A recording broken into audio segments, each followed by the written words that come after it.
Bangkai roda kereta. Bukti ilmiah pertama jikalau Nabi Musa pernah membelah Laut Merah adalah ditemukannya beberapa bangkai roda kereta tempur.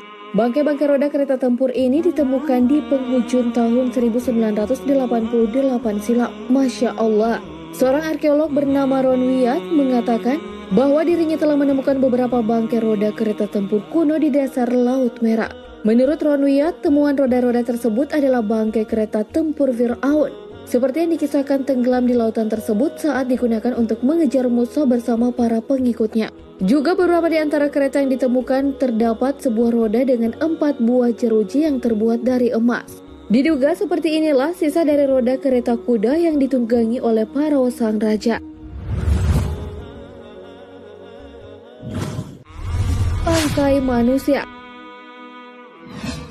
Selain bangkai, bukti roda kereta tempur, bukti ilmiah lainnya jikalau Nabi Musa pernah membelah Lautan Merah adalah ditemukannya bangkai manusia. Juga ini ditemukan arkeolog Ron Wyatt. Menurut pengakuan Ron Wyatt, selain menemukan beberapa bangkai roda kereta tempur berkuda, Wyatt bersama timnya juga menemukan beberapa tulang manusia. Dan tulang-tulang manusia dan kuda ini ditemukan di tempat yang sama. Temuan-temuan ini semakin memperkuat hipotesis jika sisa-sisa tulang belulang itu adalah bagian dari kerangka bala tentara Fir'aun yang tenggelam di Laut Merah. Lalu hasil temuan tulang-tulang ini pun diuji di Stockholm University. Mengejutkannya memang benar adanya bahwa struktur dan kandungan beberapa tulang telah berusia sekitar 3.500 tahun silam. Dan menurut sejarah, kejadian pengejaran itu juga terjadi dalam kurun waktu yang sama, yaitu sekitaran 3.500-an tahun lalu. Poros roda tertutup. Dan ingatlah ketika kami belah laut untukmu, dan kami tenggelamkan Fir'aun dan pengikut-pengikutnya sedang kamu sendiri menyaksikannya. Quran Surah Al-Baqarah ayat 50. Dikisahkan pada saat Nabi Musa dikejar Fir'aun, Allah Subhanahu wa Ta'ala memberi mujizat kepada Nabi Musa, yakni membelah lautan untuk dilewati bersama kaumnya. Sedang Fir'aun bersama pengikutnya ditenggelamkan bersama kereta mereka dan kuda-kudanya. Juga salah satu hal yang menarik dari penemuan roda kereta ini adalah poros roda dari salah satu kereta kuda yang kini keseluruhannya telah tertutup oleh batu kara. Alhasil untuk melihat bentuk aslinya sangat sulit untuk secara jelas. Hal ini pun dipercaya bahwa poros roda tersebut dilindungi oleh Tuhan agar di masa kini dan masa depan dapat dipercaya. Wallahu a'lam. Penemuan para ilmuwan.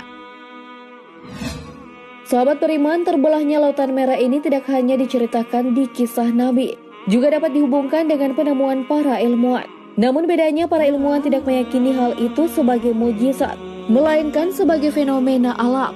Hal ini ditemukan ilmuwan dari National Center for Atmospheric Research di Colorado, Amerika Serikat. Sebagaimana ditulis Daily Mail Rabu 22 September 2010, air laut yang tersibak itu terjadi akibat gerakan angin. Sebuah simulasi komputer dilakukan oleh para ahli tersebut dan dilakukan bahwa angin timur yang berhembus dengan sangat kuat selama 12 jam dalam semalam bisa menyibak air laut, menciptakan sebuah jalan tanah sebagaimana digambarkan film Exodus. Namun para ilmuwan itu meyakini bahwa lokasi keajaiban bukan di Laut Merah, tapi di lokasi dekatnya, di delta Sungai Nil, di mana sebuah sungai kuno menyatu dengan laguna. Sesuai hukum fisika. Selain penjelasan penemuan para ilmuwan sebelumnya, fenomena terbelahnya laut ini juga masuk akal sesuai hukum fisika. Ketua tim peneliti Cardeus dari Colorado mengatakan bahwa deskripsi membelahnya lautan memang masuk akal dalam hukum fisika. Lautan terbelah dapat dipahami melalui dinamika fluida, yaitu air yang digerakkan dengan angin melalui cara sesuai hukum fisika, yakni menciptakan jalan aman dengan dinding air di dua sisi. Seperti kisah Nabi Musa, air tersebut kemudian air itu runtuh dan menenggelamkan jalan itu. Dalam kisahnya diceritakan jalan yang akan dilalui Fir'aun dan kaumnya.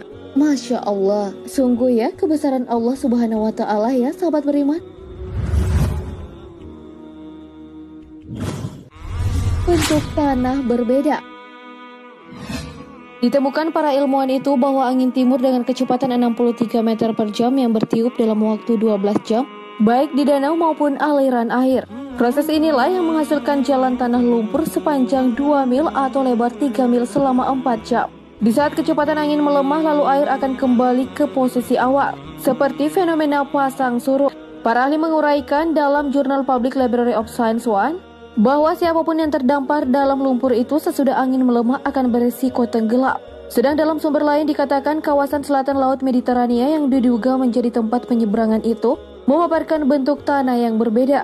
Bentuk ini diduga karena isu mengenai lautan yang terbelah. Pemaparan tersebut membutuhkan bentuk tapal kuda Sungai Nil dan laguna dangkal di sepanjang garis pantai.